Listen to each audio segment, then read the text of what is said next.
Hi everyone, Karen here from Holistic Essentials Therapy and Consulting, bringing to you this week's forecast and insights for Monday the 15th of April through to Sunday the 21st of April 2019.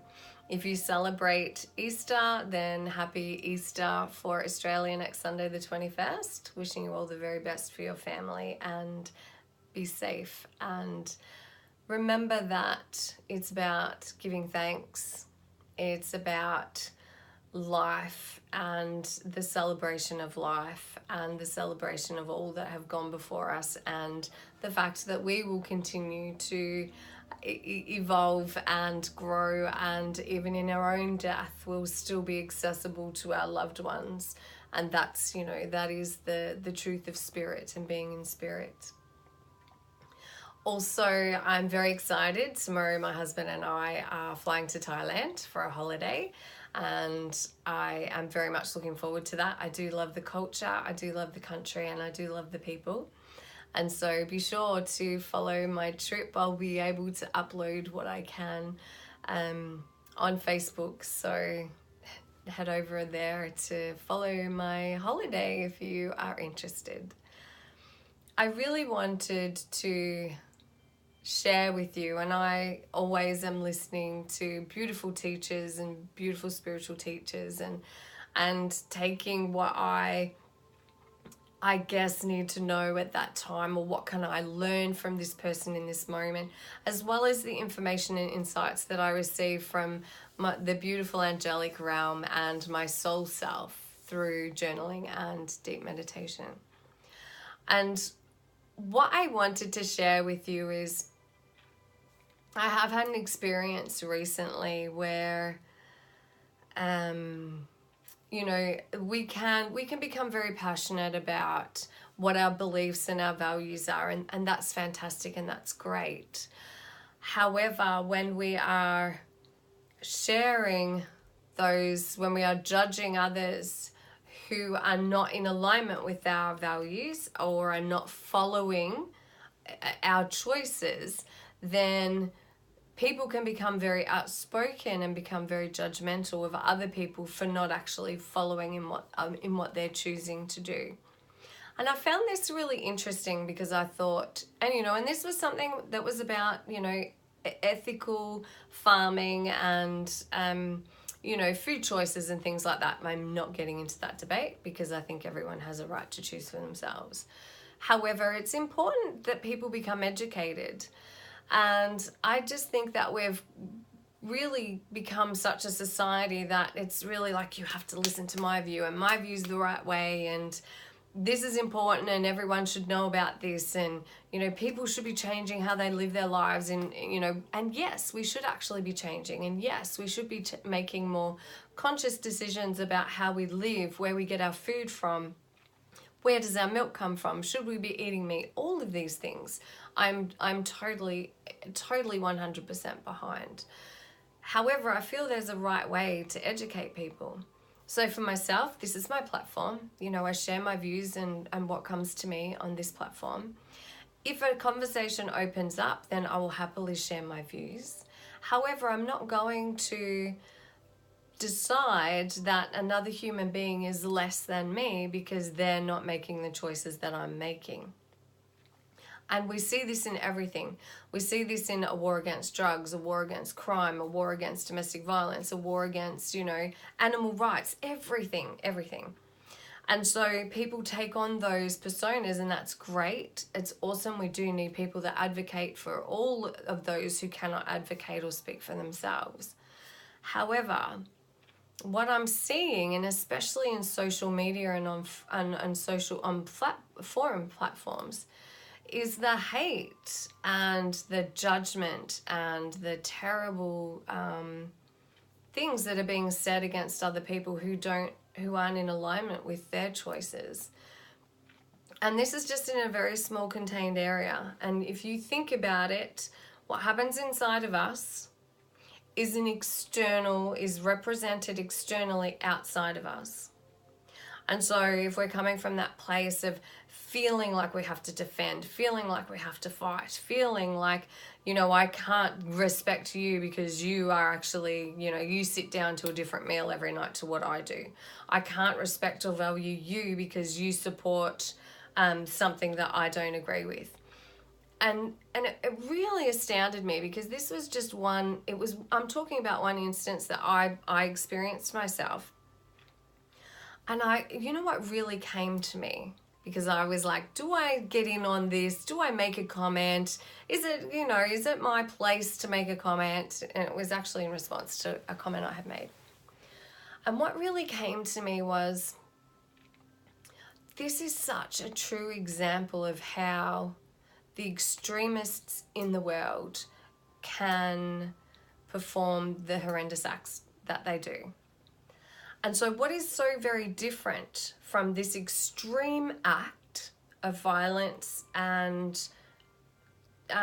impact on innocent people and innocent lives, to this small extremist act that is still having an impact on innocent people, still affecting innocent lives, because people, if they're not educated, well, then they're only living to the level of consciousness or their own resources that they have. And so it really brought to my attention that there is not that big a leap from the small one individual or a group of individuals who are causing disruption to people who are trying to just live their life, who are constantly being a bully, really, to people who don't conform to their views.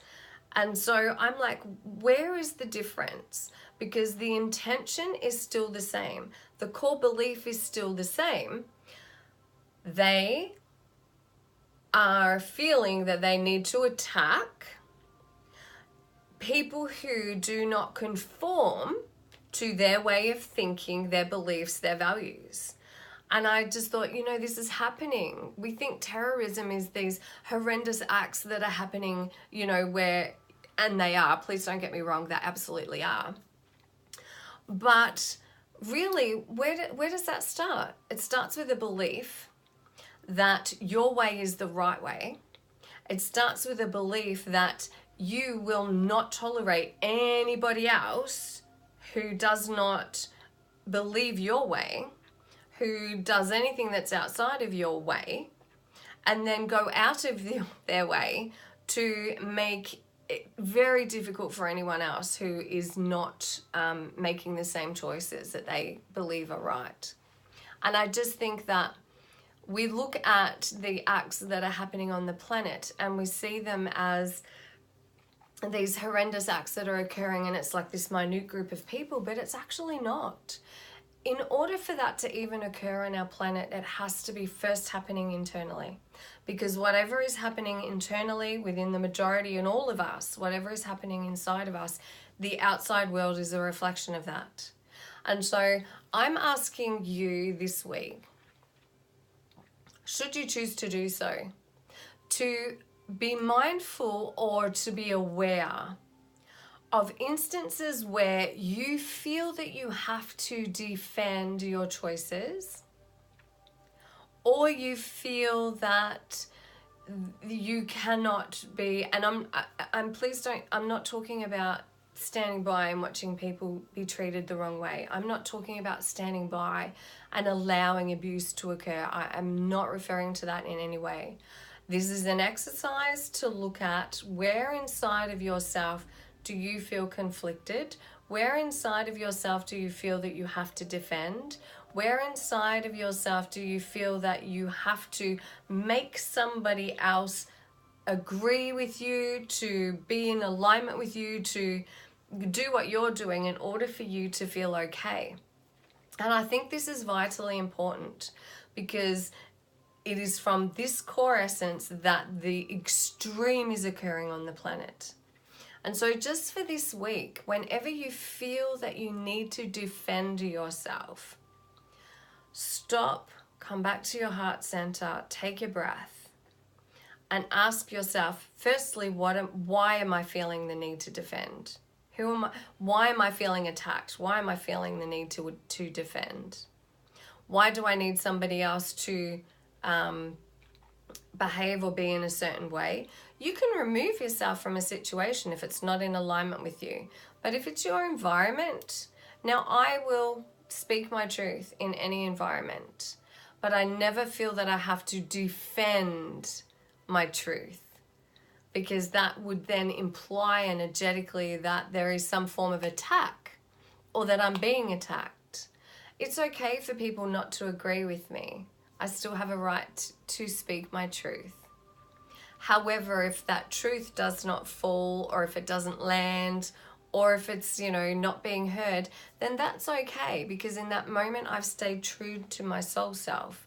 I've stayed true to my truth, because that other individual or group of individuals have a right to choose their own path, to have their own values, and to awaken in their own time. But when we try and force our opinions and our beliefs on other people, then all that is doing is creating conflict, because they're not ready to hear it yet. And I truly believe that if we all had the space to discover that for ourselves, then there would be greater differences that would be happening on the planet. There would be less violence. There would be less addiction. There would be less criminal activity. There would be less abuse against children, and there would be less abuse to the planet and to animals. I feel that when we go in with that energy of we have to make a stand, which is fantastic, but how are we feeling about that while we're doing that within ourselves? And are we just creating more of a conflicted situation and not actually making positive changes in the world? That was just my view for the week. But be mindful of that. Look at that over the week. Where do you feel that you have to defend, and what are you defending for? And where do you feel judgment? Where do you feel judgment against another human being for their choices? And what is at the core of that? Is it because they're different to you? Is it because they believe something different to you? Are they a different race to you? And really look at that, because real change has to start within, and self-reflection and self-awareness is the key to that. There can be no growth without self-awareness.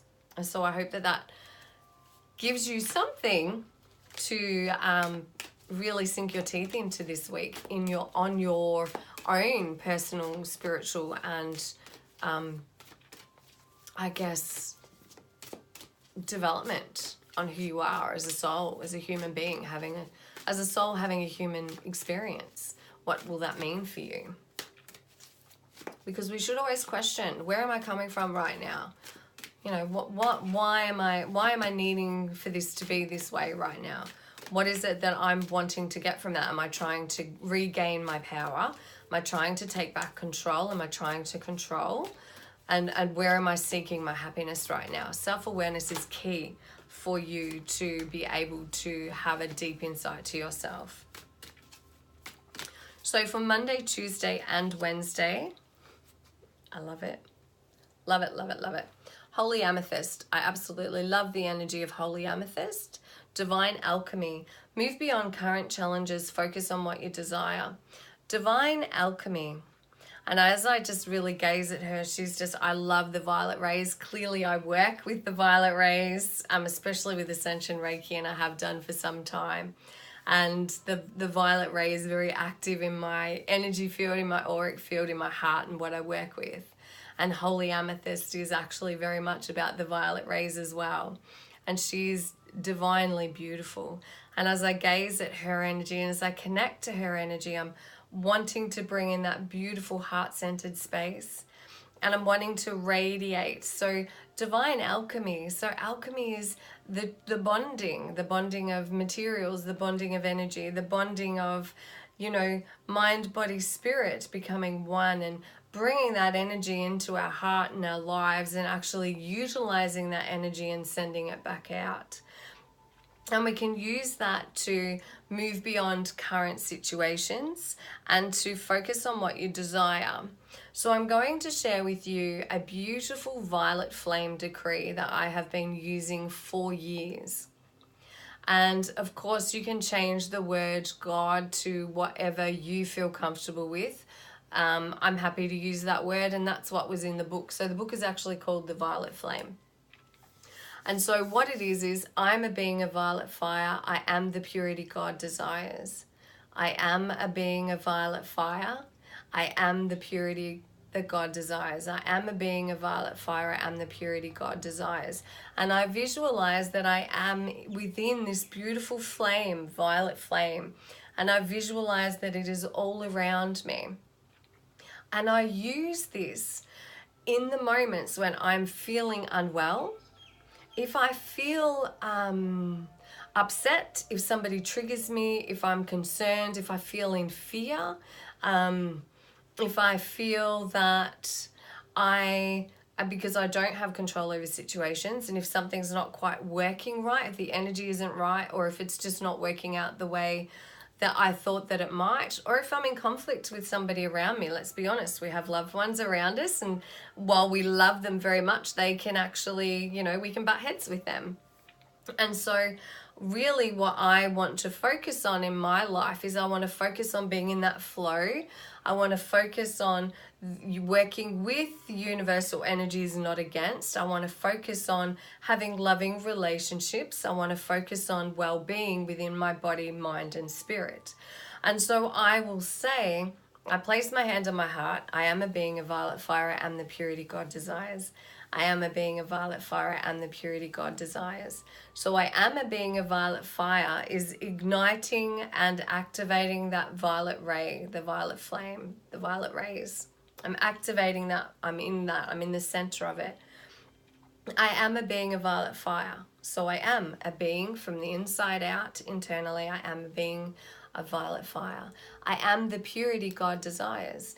I am already pure. In the eyes of the universe, in the eyes of Source, you are already a pure light being of divine intelligence and love. At your core, your truth, you are already pure. And it's that belief that we have over years that there's something wrong with us, that we're broken. And so I'm making that statement that I am a being of violet fire and I am the purity God desires. And so there's a deep cleansing and healing that takes place from that. I've used this when I have gotten sick, and it has been my mantra over and over. And in the morning, I have awoken feeling quite well, and whatever my symptoms have been have alleviated significantly. It helps also to shift the energy of a current situation, so it raises your vibrational frequency. It rises you above the fear of a situation that you might be in. And I've found this to be incredibly powerful. And of course, you can call on the beautiful holy Amethyst to assist you with that practice. And in however she presents herself to you, and she's just pure, beautiful, divine energy. Her heart is pure. Her mind is pure. And she comes through with so much love and such a deep knowing that you are worthy and deserving of having your life be in freedom, in joy, and in happiness. So Thursday and Friday, I love Archangel Michael. And so another way to actually help you to release yourself from situations that are not serving you. So Archangel Michael is our beautiful protector. He's there for all of us. He's there to really help us to feel safe in any situation, to really help us on our spiritual journey. Calling in the energy of Archangel Michael to assist you on your spiritual path and to guide you to where you need to be is also very powerful. I really love using Archangel Michael to cut the cords of attachment also to people, places, and situations that no longer serve me. And so he is really here to remind you that you are always divinely protected.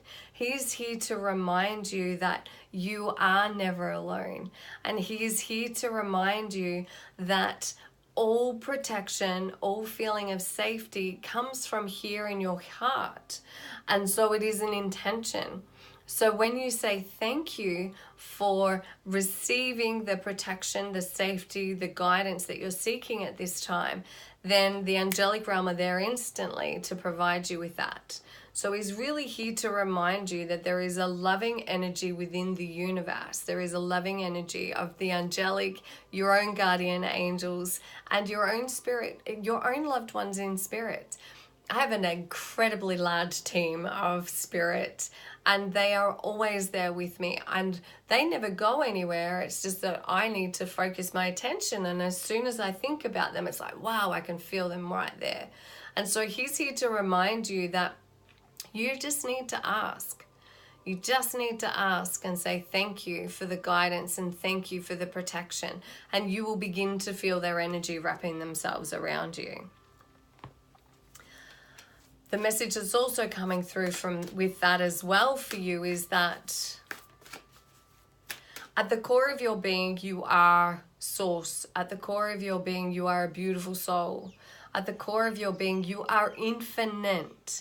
You will never cease to exist. And the ego mind's greatest fear is death. And so he's here to remind you that you are an eternal being. And when you come into that energy and that space of love within your heart, then no harm can befall you.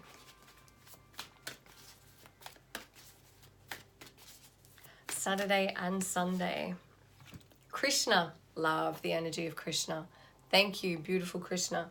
Krishna, who is there, Krishna in the Bhagavad Gita, I never say it right, was the spiritual guide, the soul aspect. That assisted throughout that whole journey. I do not remember all of the names off the top of my head, so I highly recommend it. It's a beautiful book to read. It's so deep and it's really helped me on my journey.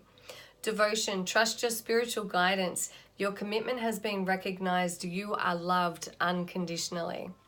And so really the energy of this card is to remind you that you have within you the beautiful divine guidance from your own soul, from your own spirit team, from your loved ones in spirit, but more importantly, from the divine Mother Father. And so that may show and appear in your life in different forms. It may be teachers, maybe friends, maybe people that just turn up in your life at the right time. You are seeking guidance at this time and validation that you're on the right path and that you are doing all that you need to do. And this is the validation to you that everything is happening exactly as it should be and the right people are being sent to you at the right time, and that the universe recognizes your desire to be of service. The universe recognizes the work that you've done, the growth, everything that you've been through has led you to this moment. And the universe loves you unconditionally. You are loved. So once more, thank you so much for being here. Thank you for watching. Thank you for following. Thank you for allowing me into your heart, allowing me into your space. And I love your feedback and I love to hear your thoughts. So thank you so much for all of those. They're greatly appreciated. Have a wonderful, wonderful week. Please be kind and gentle with yourself. Namaste. Blessed be. Thank you. Bye.